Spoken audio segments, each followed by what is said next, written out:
Can you hear it? Where does yesterday's future, which is already here, meet today's future, which is about to happen, and tomorrow's future, which could be just minutes Pretending away? I'm wearing a watch.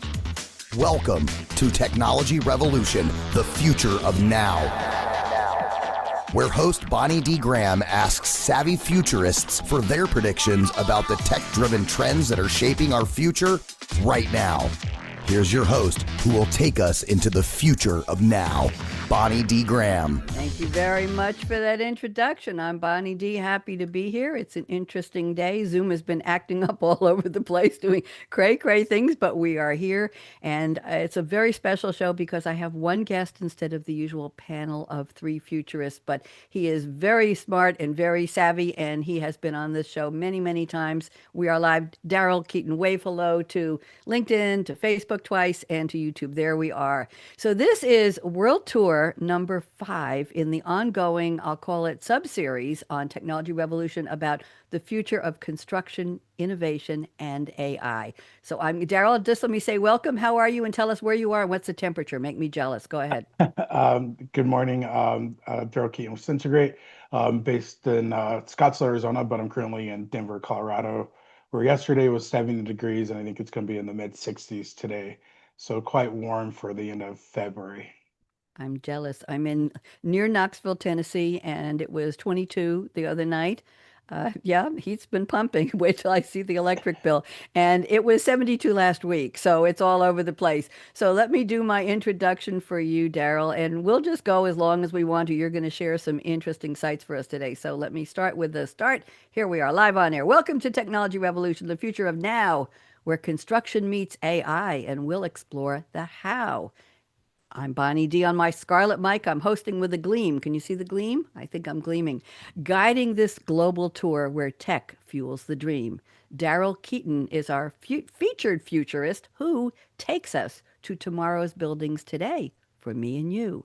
From sensors to safety, new visions take flight as data and insight illuminate bright. And now I'm going to do my introduction for Darryl. You can, I think you'll like this. It's a redo of the ones I usually do for you. It's new, fresh. And you can thank Sylvie afterwards. From bold ideas where smart cities begin, Darryl engineers the future from within. The founder of Sensigrate, vision in his sight, advancing transportation through AI's light. From Deloitte's Big Four to Amex's floor, scaling bold ventures from startups to more. Now Darryl builds systems where equity meets flow, driving intelligent futures wherever we go. With sensor fusion guiding each purpose-built move, infrastructure to vehicle data helps traffic improve. From Arizona roads to California's vast span, Darryl ensures safer streets expand across the land. How did I do, Darryl? Really well, thank you. You're welcome. Okay. So why don't you tell us a little bit more about yourself, about Sensigrate? We have time since we only have you on the panel, which is wonderful. I'm supposed to ask, and I never did, about your ski trip to Japan. So let's do a little more bio about you. I'm putting you on speaker view, and go ahead. Sure. So I grew up in Colorado, where I'm at currently now. Studied actually accounting and management information systems at the University of Arizona. So really got into the business side of the business world and the tech side. As you mentioned, I started my career at Deloitte in internal audit, risk management, and cybersecurity. So got my hands and feet really wet in the sense of like understanding business as a whole with a risk mind background, and then also in the cybersecurity where I got to grow my technical skill set. And during that time, I worked with different industries from utilities, financing and banking, government, utilities, and even healthcare. So did a lot of stuff around compliance, implementation, risk management. And then shortly after that, I got recruited by American Express, who was actually a customer of ours. Worked there for about a year and realized that the cubicle life was not for me. Consulting's a lot differently. I have to laugh because I've been through that cubicle life for decades and no more. Okay, go ahead, keep So going. I quickly learned that I actually had an entrepreneurial bug where I started consulting, helping small businesses that were over $1 million in revenue scale to 10 million plus. The one of the most successful customers, which I'm actually advising for still on the side. And a good friend of mine is a staffing agency out of Montrose, Colorado. They grew from about 6 to 12 million in revenue in 2 years. I worked with them, and they did over about 20 million in total since then. I was really proud about seeing my friend Sam's company grow. But really, my passions is around saving lives and technology, especially AI. SensorGrate's a computer vision AI platform that focuses on opting traffic and also looking at solutions to help prevent fatalities and collisions that end in fatalities or injuries on our roads. We do that by setting up sensors like cameras, radar, and LiDAR sensors connected to the edge on traffic control signals, streetlight poles, where we monitor the movements and activities of humans and mobility users to help our customers, like traffic engineers, understand how to mitigate and optimize the traffic flow. We've done stuff from cities, universities, and smart campus, smart mobilities. And we recently moved into the public safety side, so starting to work with police departments to help them with real-time collision detection. So we're in our eighth year now, been getting opportunities across the US. I'm just really excited about what we're doing to serve our community. I'm impressed. I'm always impressed speaking with you, and I know you through my other shows, but I'm happy to have you share that journey. So you're a founder, correct? You're a Yep. founder. Okay, I want to do a show on the future of founders in AI soon. Would you like to be a guest on that panel? Yeah, I would love to. I think that's now is the time to get into AI because everyone knows what AI is to a degree. Yep. But with all the different kind of leaders in Gen AI, there's so many different opportunities and solutions. I've seen what used to take us, a long time to do training. Yep. Leveraging Gen AI has helped us simplify some of those processes. So it's a lot, I wouldn't say it's easier, but it's a more streamlined process than it used to be. And there's a lot of tools out there and it's always growing. So you got to be someone that's savvy, willing to learn and stay on top of things because it changes so fast. Yes, absolutely. I started a series called Coffee Break with Game Changers for SAP years ago, and we used to talk about. I did shows on finance and utilities and manufacturing and automotive, almost every industry. 48 series, but we talked about the laggards versus the ones who embraced the opportunities in technology, and this was before we were talking about AI.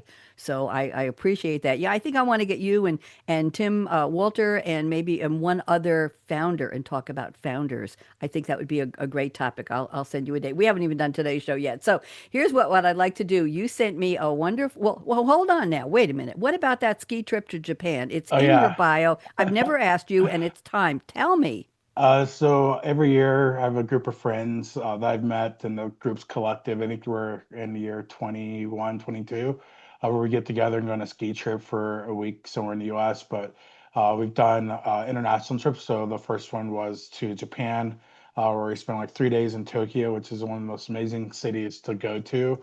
I think that we got lucky and went before all the tourism buzz went out there. So it's really busy and populated now. But we went skiing in the northern island and stayed in Niseko. Japan is just like one of the most amazing ski trips possible because they get so much snow, even on a Really? daily basis. 2 to 3 feet that you can get. So you're always getting fresh pow. And there's hundreds, not hundreds, but there's a lot of ski resorts in a short distance. So like one morning we woke up, we couldn't ski because it had to do avalanche control. So we drove Oh, 45 minutes to another resort to go skiing. So this year they're getting a lot of snow where they had to bring the army in to help shovel and remove it, and help, get it off people's houses and bury cars and stuff. So not like what the East Coast is experiencing, yep. because they're getting it like on a daily basis out there. Mm-hmm. So just an amazing trip, amazing food, amazing culture, and just Did a not very know. clean country. Like there's Yeah. not a speck of gum on the ground. Good for the bottoms of our shoes. Thanks so much for MacGyver. He liked the gum, right? For fixing things. Leave that one Yeah. alone. So what I'd like to do is read the quote you sent me. I've always asked my guests on the show to send me a fictional quote from a character in a movie or a TV show or a song lyric, and you have picked something that is so classic and so iconic. And I just want you to take a few minutes, please, Darryl, and relate it to our topic today, which is the future of construction, innovation, and AI. And reminder to everybody, I only do the positive opportunities, benefits of AI, current and future. We don't do the woo woo, the doom and gloom, the bad stuff. You can go anywhere and find that, but we're looking at the positive opportunities, those pockets, those little intersections of good things and AI. So Darryl sent the following quote. It's spoken by the character Roy Batty, Batty, aka Nexus 6 combat replicant model. I've got the model number, Darryl. I want you to be impressed here. N6 MAA 10816. Boy, that's a big name tag. Played by Rutger Hauer. It's Blade Runners, the movie, 1982 sci-fi film directed by the wonderful Ridley Scott from a screenplay by Hampton Fancher and David Peoples.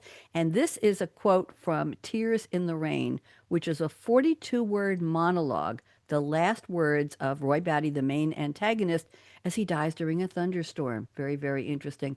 Critics have said this is perhaps the most moving death soliloquy in cinematic history. I don't know if you knew that. The movie stars Harrison Ford, Rutger Hauer, Sean Young, and Edward James Olmos. What an interesting, and it's an adaptation of Philip K. Dick's 1968 novel, Do Androids Dream of Electric Sheep? I like that one too. Here's the quote Darryl has picked. All those moments will be lost in time, like tears in rain. I'm not going to cry, but I'd like to. Okay, Darryl, take about 2 minutes and tell me what this has to do with our topic. You're on speaker view. Go ahead.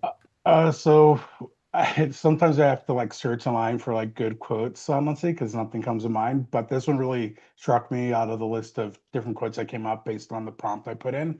And I learned last year that in search history, when you're like on Google or Yahoo or Bing, you get like 10 pages, 20 pages of information. Well, in the next 5 years or so, that search history will be all AI generated highly. It won't be human based. So it goes back to kind of the quote of what we see now may be forgotten.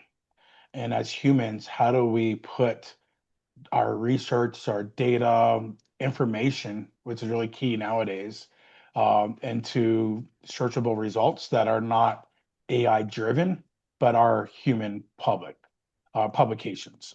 And so, I'm not sure how the search engine companies will label, for lack of better words, but how will our data, we don't have encyclopedias in our, our houses anymore, but Not how will our anymore. data be perceived and recognized as real and not from a computer source?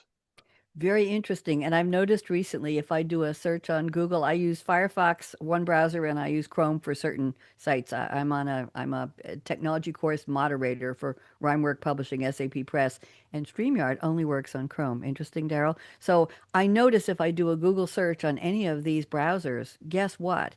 It now comes up and says thinking.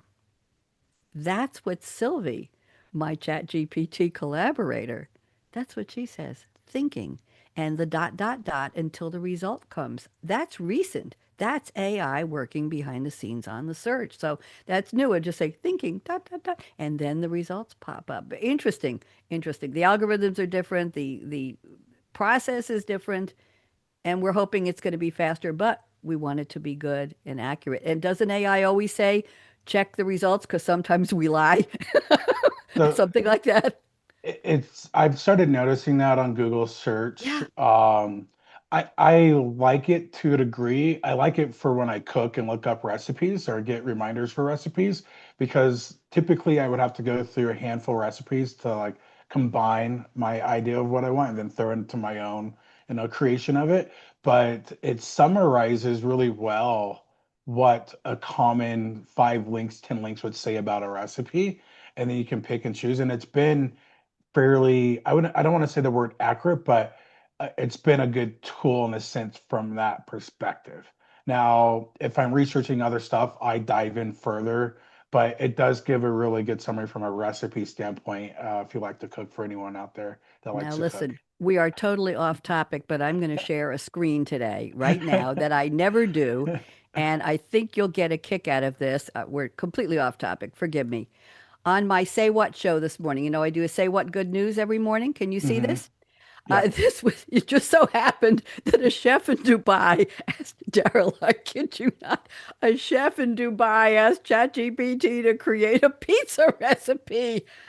I know. And I just did this at 8:30 this morning and it's selling like crazy. He said, let's reflect Dubai's culinary traditions. And ChatGPT suggested a wild cross-cultural mix of ingredients: Arab shawarma chicken, Indian grilled paneer cheese, Middle Eastern za'atar herbs, and tahini sauce. This gentleman, Darryl, is the head of the international pizza chain, head of their menu development. His name is Sparak Arut Union. I hope I said that right. He says, as a chef, I wouldn't mix these ingredients ever on a pizza, but still the mix of flavors was surprisingly good. And there's a picture. Would you take a bite of that? Yeah. I don't know where I get half the ingredients. And I still have chicken shawarma on my list to make. But yes, I would definitely try that. And I actually like that idea. That's so, for my dad, he likes cocktails and they have like an assortment of liquors that I don't normally keep. So I will go and list the different liquors and mixers, and then it'll create cocktails for me so that I could come up with something. You're the first person I met IRL in real life who does that. Who uses ChatGPT. I have to start using it. That I have to tell my kids who just my daughter is an MD, my son is an Esquire. He's an attorney, and they've just started to use uh, Claude or Gemini or ChatGPT in different ways in their work and in their personal lives. And I'm going to have to tell them because they both love to cook. We are so off topic, and I love it. This is your modern life with Darryl Keaton and Bunny D. So what Okay. I didn't mention in my Yeah. about myself, I was more focused on businesses. Yeah. Outside of skiing, my passion and like how I relax is running, working out, cooking really good meals, sometimes too not good, always healthy, comfort food more, and It then isn't always. finding creative cocktails through ChatGPT. I love it. Darryl Keaton, this is your life. Eventually, we'll get to the topic, but this is way much more fun. So I don't what I just said. Okay, so let's do a couple predictions before we do the sites, if that's okay with you. Sure. You've sent predictions for it. Now, this was going to be World Tour number 5. Originally, we had Don DeLoach, we had you, and we had Tim Wolter. Then Don wasn't available, and I just met Kendall Johnson, and he is doing some big time things with his company and a big agency I won't name. Just said, clear your calendar. We're talking to you today, and he has a good opportunity. So he bowed out yesterday. And Kendall, yes, I forgive you. You'll come back on the show. So let's see now. I'm going to pick prediction 2, which you gave me a couple of shows ago, Darryl, and let's see where you go with this just briefly. You said AI tools like generative design will be widely used to create optimized building layouts based on cost, sustainability, materials, and energy efficiency. You want to address that just briefly for me? We'll pick one or two more and then we'll go to the show and tell. Go ahead. Sure. So I'll piggyback just off the recipe concept with the Gen AI. To be creative, we don't, all experts, subject matter experts, may not know everything. And sometimes you need other resources or someone that has the knowledge and experience to bring value to that idea. So you think about working in teams, you're better as a team with very collective thoughts of people that have different experiences from you with different backgrounds and experiences. Well, imagine when you're an engineer or even you're a sole entrepreneur or a small architect engineering team, you can leverage AI tools to say, like, create me a list of all these materials that would typically go into A, B, C, D concept of construction. And then you can research those tools, understand like, hey, what's the market cost today? What will it be in 3 to 6 months? Because over the last decade, honestly, we experienced different delays of the economy or different trades that we're experiencing now.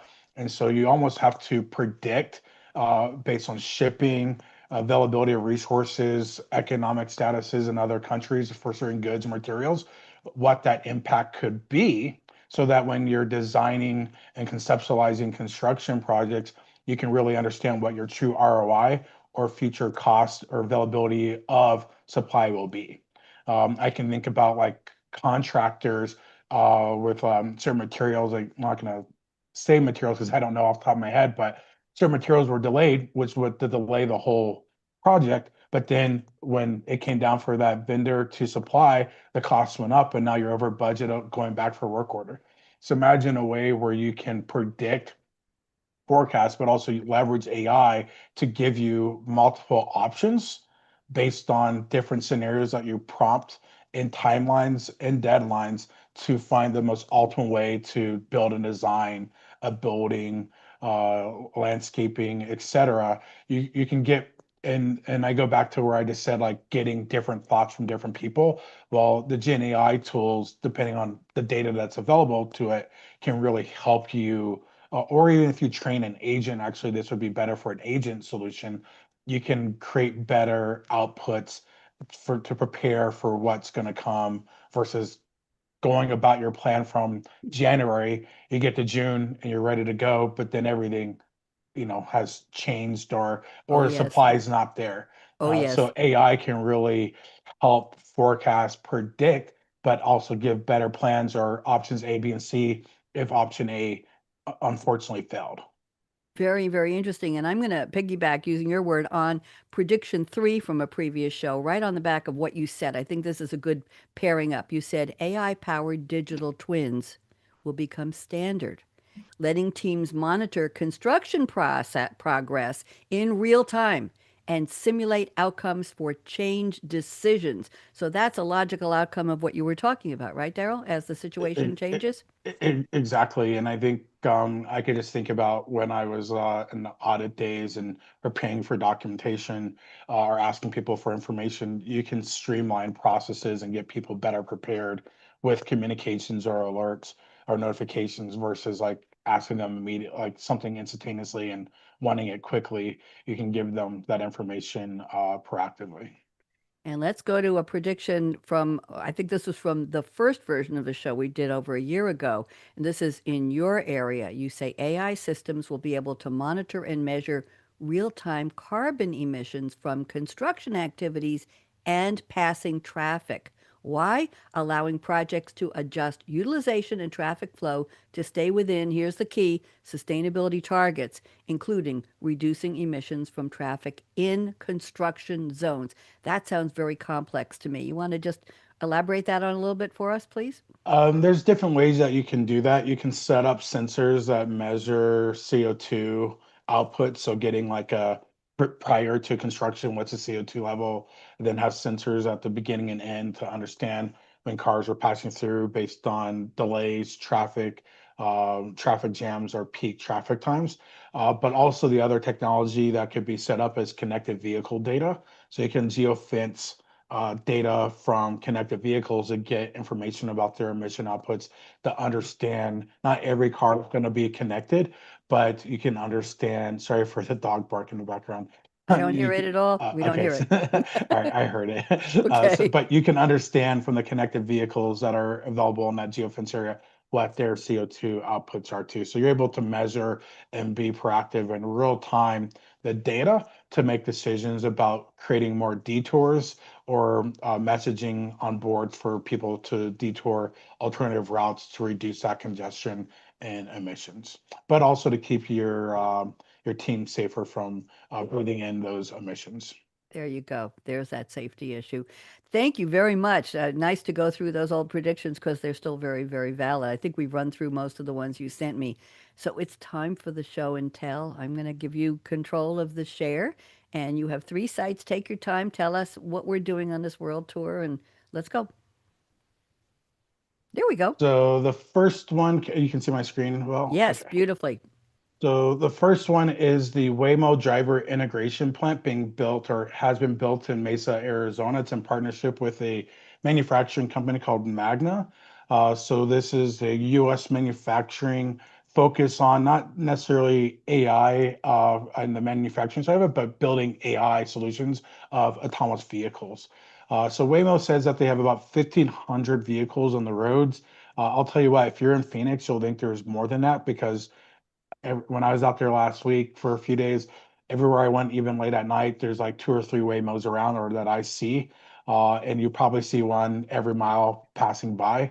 So it seems like there's just hundreds of thousands, honestly, or thousands at least. But it's a really cool facility where next year they should be producing about 2,000 Waymo vehicles. And so I'm just reading at some stuff that I Mm-hmm. found online. So these are built using the Jaguar I-Pace vehicles. They're designed and assembled in a 239,000 square foot manufacturing facility. It's a multi-million dollar investment. So it's helping create jobs and economic growth in Mesa, Arizona. And just as a reminder, Arizona was a second proving ground for Waymo because they got kicked out of San Francisco back in 2018, and they found themselves in Chandler, Arizona.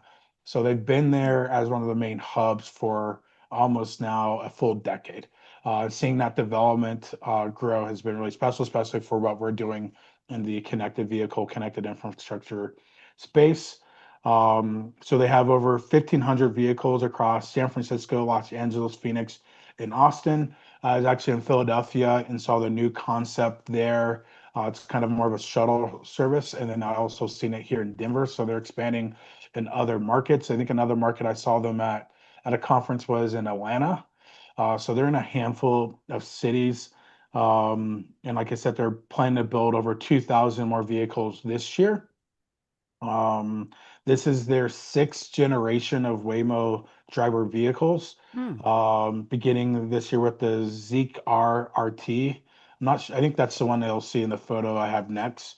But it's basically a multi-platform, simultaneously in higher volumes plant that introduces their automated assembly line. So there is some automation in the assembly, but you have to imagine for those that haven't worked with LiDAR, especially the calibration and setup is really unique, where it has to be positioned almost perfectly at 100% to get the software solutions behind the scenes and make it autonomous to work for every vehicle. And in this article that they released last May, it says the vehicle off the line is ready to pick up passengers within 30 minutes. Mm. So they have the ability to go from finished production and ready to go into the streets to pick up passengers. Um, let's see what else was in this article here. So it's just a huge initiative in Arizona, especially being the main backyard for Waymo. And it will create to kind of setting the stage for autonomous driving, assembly, and manufacturing, not just in the US, but across the world. Wonderful. Thank you. Very, very interesting. They joke about how in Miami, the snowbirds, you go into a parking lot and you can't tell where your car is. I'm looking at all the same, all the same, all the same. Very, very interesting. I guess, anyway, never mind. When you do the clicker to unlock the car, you have to see where the beep goes, right? Yeah, and one thing I learned last week is one of the challenges with the Waymos and I think they'll solve this, is some passengers will get out of the car and leave the door open. And they've hired DoorDash people, not hired, but they've actually put like a need on DoorDash for drivers or DoorDash delivery people to go to that vehicle and close the door. What? Talk Yes, about it. Talk about the gig economy, Daryl. yeah, yes. So that's not something sustainable long term. But and I don't think this happens a lot. But I thought that was unique of automation, but missing a factor of closing the door. But if you think about the cost of setting up automatic door closers, it's probably way more expensive than paying a gig for to go and close it when needed. Wow. I have a friend who does DoorDash in Southern California. I'll have to ask him if he was ever called to close a Waymo door. Interesting. Interesting. Yeah, I just read that article last week and thought that was really unique. What's next? Go ahead. So the next is just a photo of the next version of the Waymo. I just Mm. thought it was a cool concept. It's more like a shuttle, like Zooks, out of San Francisco. And this is what I saw being tested in Philadelphia, and then I saw it in Denver too. Very cool. So next is the amazing Poke Park, Pokemon Park in Japan that opened up last year. It's basically like a full-on Pokemon experience, where you get your ball and can go and catch the different Pokemon throughout the park. So if you remember the app that they had that got really popular probably over a decade ago, where the Pokemon app that Nintendo released, and people are going around with their phones to catch different Pokemon. This park gives that similar experience, but it's more of an amusement park themed after the very successful franchise. So it has all the rides and amenities. But what it does really unique is it allows you to get fast track, and it tells you when and where to go throughout the park to catch rides, so that you don't have to stand in line. So you basically can map out what rides you want to do, and then it creates a plan for you to show up at each ride so that you don't have to wait in line in time. So you actually get a better experience. Obviously, that's an extra cost, but allows you to get a better experience as a customer, especially if you have kids. Fascinating, and I'm going to share a Pokemon. You can go ahead, but I have an interesting thing about the rarest Pokemon card and what it just sold for in auction. But I'm not going to interrupt you. I'll do that. I have it teed up from my Say What show. This is fast. Talk about synchronicity, Daryl. This is human synchronicity. Go ahead. This is fascinating. Go ahead, please. Sure. So some other facts about the park is they have the Pokemon Forest. They have a trainer's market, so where you go to train your Pokemon. So like you are able to like get a Pokemon and then go through that whole experience like you were playing the game, but through the amusement park. And so probably if I was there, I'd have to spend a whole week to get like the full experience. I don't know how often I can go back to Japan on top of wanting to go skiing. But they have a Pokemon gym and battle courts. You can actually play your Pokemon against other people's Pokemons in life. It's not going to create the actual creature, but creates kind of a virtual reality experience so that you or the kids can see what it's like being the Pokemon creator. Fascinating. Just fascinating. Go ahead. This is interesting. You're next. Go. Go ahead on your fact about the card. Okay, let me see now. I've got to stop your share. You stop your share. And let me go to my share and let me do screen share. Oh, wait a minute. Everything's popping up. Hold on 1 second here. 1 second. Let's go to Zoom share.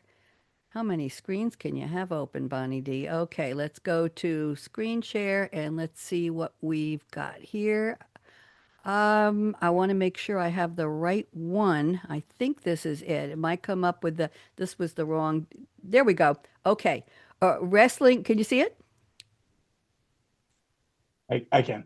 Okay. Wrestling and social media star Logan Paul's rare Pikachu illustrator Pokemon card. Daryl, this was the holy grail. It was rated 10 gem mint copy for collectors, sold for 16.5 million US dollars at Golden Auctions after 41 days of bidding.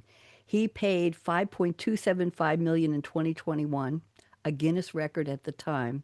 He wore the card at 2022's WrestleMania 38. Can you believe this? Only 39 copies were awarded to 1998 Koro Koro comic illustration context winners. That's a tongue twister, making it exceptionally rare. It was designed by Atsuko Nishida. It features Pikachu with paintbrushes, the rarest Pokemon card in existence. What do you think of that? It's amazing how much it grew in value in a short time frame. So just Isn't it? imagine what it's going to be like another 5 years. But I wonder for the other 38 copies. I wonder, I bet those people know it, but I just happened to come across this. I do my Say What Good News show every morning, and I don't know why I just came across this a couple days ago, and I thought it would be cool to put into one of the slides for that day. So, boy, we're doing synchronicity here. We had the pizza recipe with ChatGPT, and we got a Pokemon card here. I'm going to go back and stop screen sharing. You've got more to share with us. Go ahead. See my screen again? Yes, it's coming up. So next is the Lucas Museum of Narrative Art in Los Angeles, California, right next to the Coliseum where USC football is played and where the 2028 Olympic Games will be hosted. So I really chose this one more because I thought the design and concept was really unique, where you can see where they really focused on the landscaping, not just around the building, but even on top. So when I think of museums, I don't think of designs like this, but the museum is really unique, and the updates where it creates sustainability in an ecosystem that's inviting for people to come in and explore art in the city of Los Angeles. That's quite a design. It reminds me of the infinity symbol. Yep. Yes? Yep. Ve- And it has like a very futuristic like look, like more than most modern, like almost like I guess back in the day when I was younger, I would say now would be what I would see in the future, or we'd have almost spaceships to Mars, which Elon Musk is working on. But this really looks like almost like 21, 2100 and beyond kind of concept, what the future will look like. Very interesting. You know what the technical name for the infinity symbol is, Daryl? No, I do not.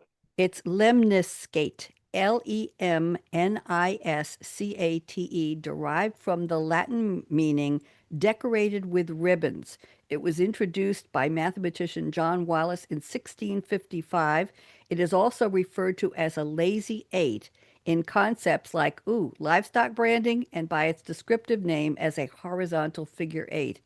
See all of the interesting nonsense stuff I come up with for my show every day. Can you believe this? Lemniscate. You can use that word in a sentence now, Daryl. One thing that that's unique about this building, it's actually founded by filmmaker George Lucas and his wife, businesswoman Melody Hobson. Yeah. So I think that's where that futuristic sort of outer space kind of look of it comes from the Star Wars, this Star Wars experience. But it will hold all forms of visual storytelling, including painting, photography, sculpture, illustration, comic art, performance, and video. So I think they even have a performance theater inside so that people can come and explore arts in that manner too. Beautiful. Very, very interesting. Oh my goodness. Do you have any more? I think that's it for you, right? That's it. Okay. Let's go back to just us. I want to talk a little bit more. We have a few more minutes to fill there when you stop sharing. And we're coming back. There we are. Okay, that was wonderful. Thank you very much. So I'm gonna ask a little more. And you were one of my cool dudes last year, weren't you, on my cool dude show? Yep, I was. Yeah, well, Jordan, my engineer who gets us on the Voice America Media Business Channel, just said, "This is just like Cool Dude with Daryl." I said, "Yeah, it's like part two." So I knew we'd be able to fill the time. Daryl, other than Japan, for so many reasons you've given, what are your other favorite places in the world to travel to? So I went to a wedding in India and had an amazing experience, almost better than going to Brazil World Cup 2014, which was more fun than it was because exploring and learning about a culture, which I did in Brazil, don't get me wrong, but India was just amazing. I jokingly tell friends like, as Americans, the only thing we know about India is the Indiana Jones movie and the Jungle Book.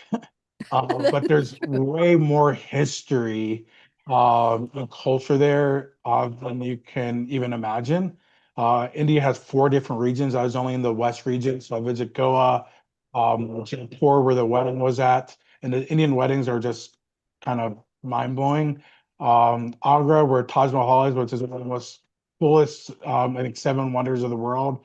The details of the art intact engraved in all the forget the name of the stone there was just impressive. And then also visit Delhi and New Delhi. So thankfully I didn't get sick. I think I've trained my stomach from eating bad food. I did get sick. I went to like places where like I thought I would get sick. But the culture, the history, just everything about that country is amazing. And I would, tell anyone to visit there at least once. I definitely want to go back and explore the different regions because there's four different regions, north, east, south, and west.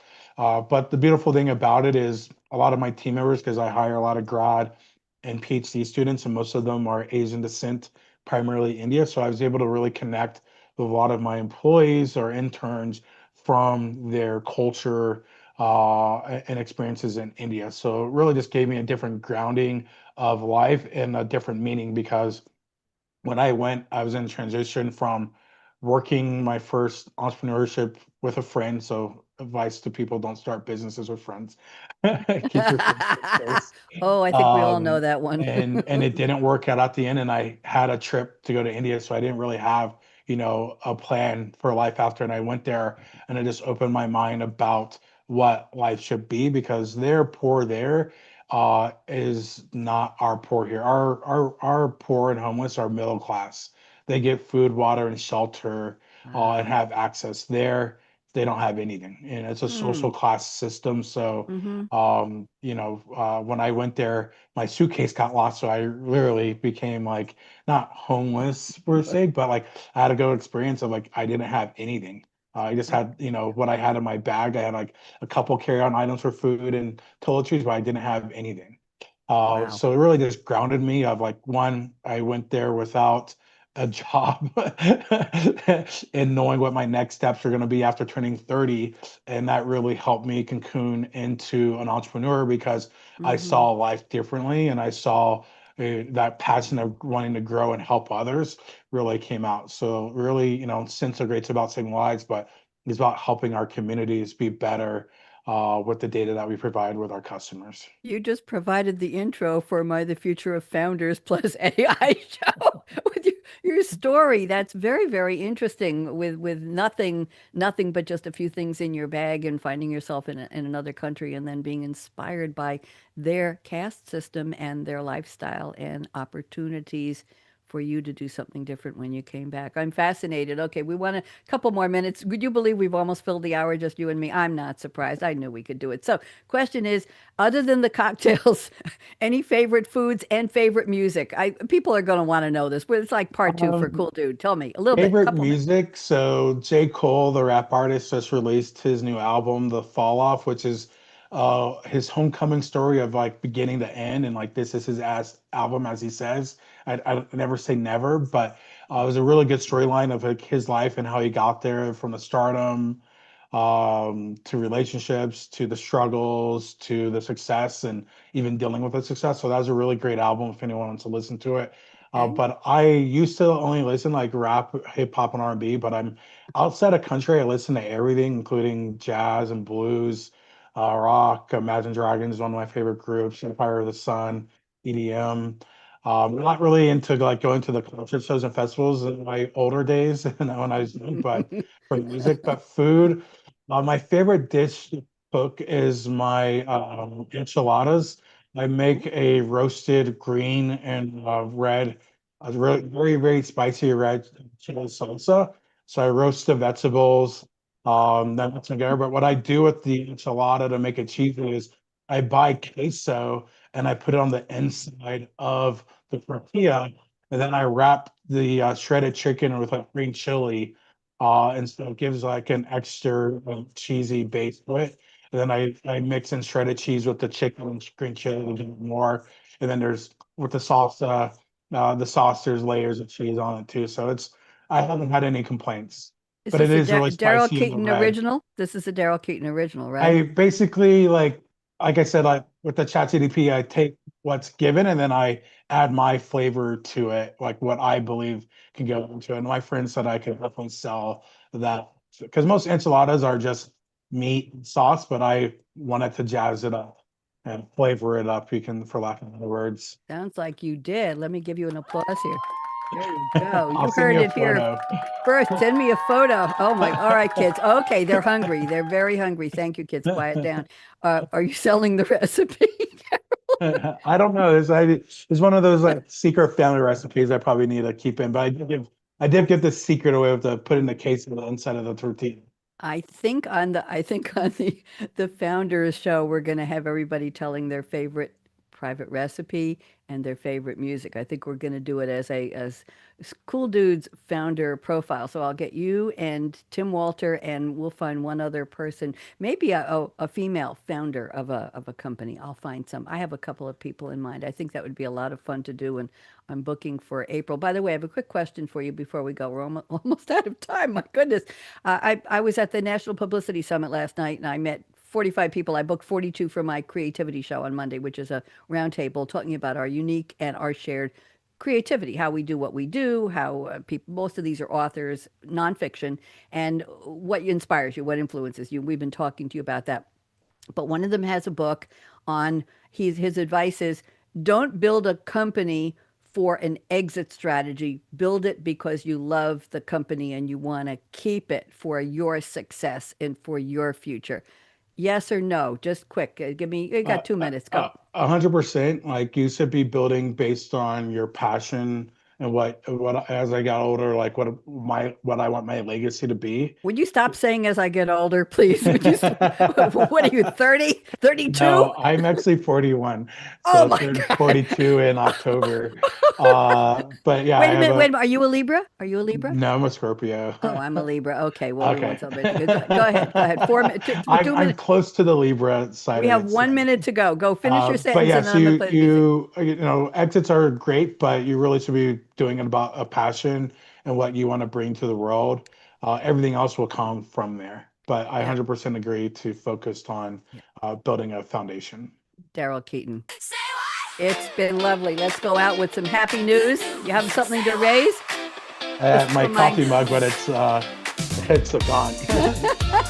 Let's go out with thank you to Jordan Henson is with us as our engineer for Voice America Media Business Channel. I'm Bonnie D. We've been live on LinkedIn, Facebook twice, and YouTube. Darryl Keeton, don't go away. We'll talk after. You've been wonderful. It's been a real treat having you all to myself for an hour, almost an hour. Shout out to Tim Wolter. He's publishing his book, The Last Year. It's so popular, they're taking pre-orders already. There you go. Tim will be back. Hit play. Good news. I got to spend an hour with Darryl. Everybody have a great day. Go out and do something nice for yourself. Do something good for your community. Just be good in your heart. Feel good and have a happy day. We're going to say goodbye. Goodbye. Here we go.